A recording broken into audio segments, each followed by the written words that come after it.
If you've been using your vacuum erection device and you've been able to successfully build erections that are suitable for intercourse, suitable for penetration, and then you're ready to employ the tension ring that comes with it. Let's say that you build the erection, you pull the cylinder away, but you lose the erection immediately.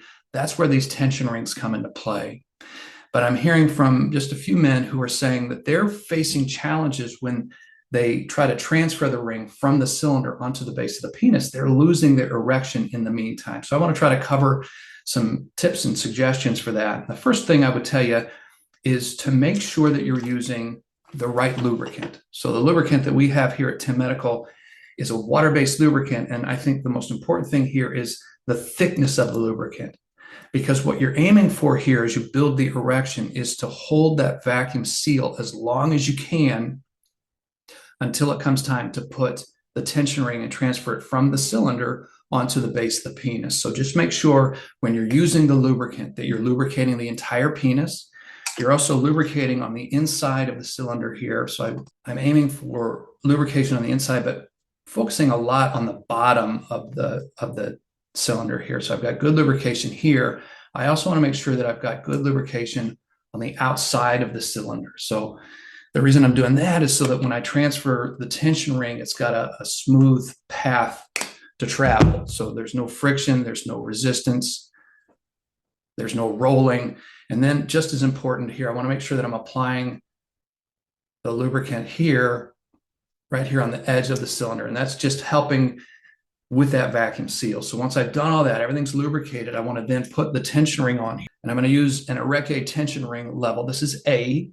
So I'm going to apply this to the cylinder, and I'm just going to do this manually here. And what I'm aiming for is to make sure that I've got this tension ring as close to the edge of the cylinder as I can get it. Remember, I'm preloading this before I build the erection, and I'm trying to, again, make sure I'm right at the edge. I don't want any gap of time there. So now I'm preloaded with the cylinder, tension rings on the cylinder. I don't know if you can see that bit here, but I've loaded it so that the urethral notch is here at the bottom. It's this notch right here. This is for my surrounds the urethra. And then here, these two tabs at the top on these ErecAid rings press down at the top of the penis at the base, and that may help alleviate some of the venous leak that you would be experiencing normally. So I'm loaded here.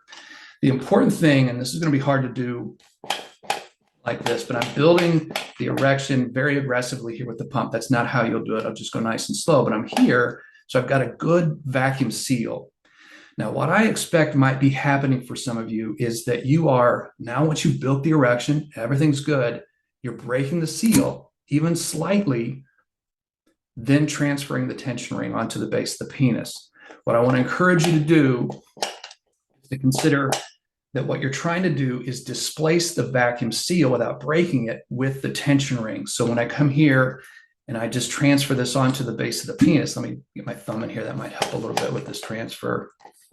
I'm getting this here, then I just want to make sure that I don't break the seal. I'm holding the vacuum seal, applying the tension ring onto the base of the penis, pulling the vacuum away, and then I adjust. Now, the most important thing to remember is don't break the vacuum seal while you are transferring the tension ring from the cylinder to the base of the penis. Hold that vacuum seal.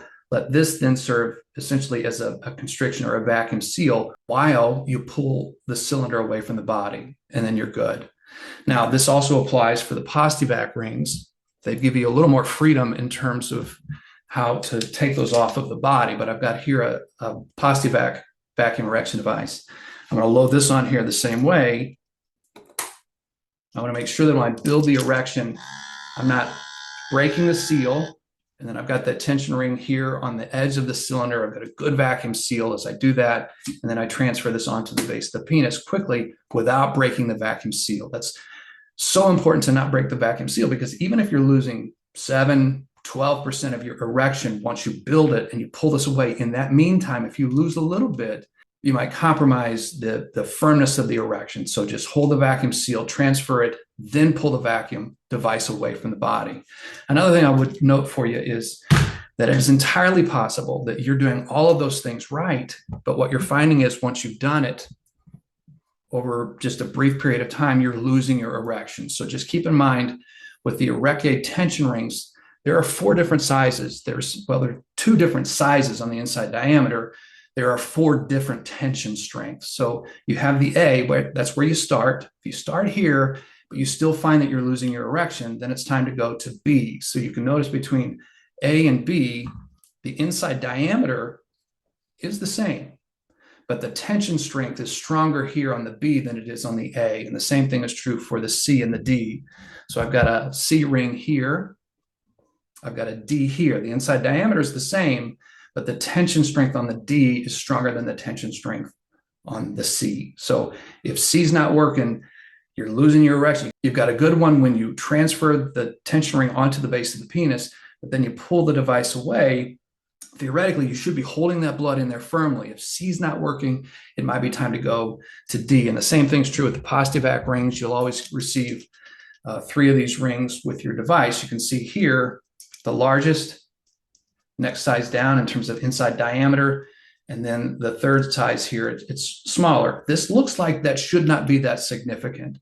But if you're using this one here, that's where you start, that's not enough, then you might need to go to this one. And if that's not enough, then you might need to go to this one. So don't break the vacuum seal. Once you've built the erection, transfer the tension ring onto the base of the penis without breaking the seal. Now, naturally, when you transfer the tension ring onto the base of the penis, the vacuum seal at that point is going to get compromised. But that's okay, because now this is taking the place of the vacuum seal. So I just encourage you, if you have questions, to write to us at education@timmedical.com.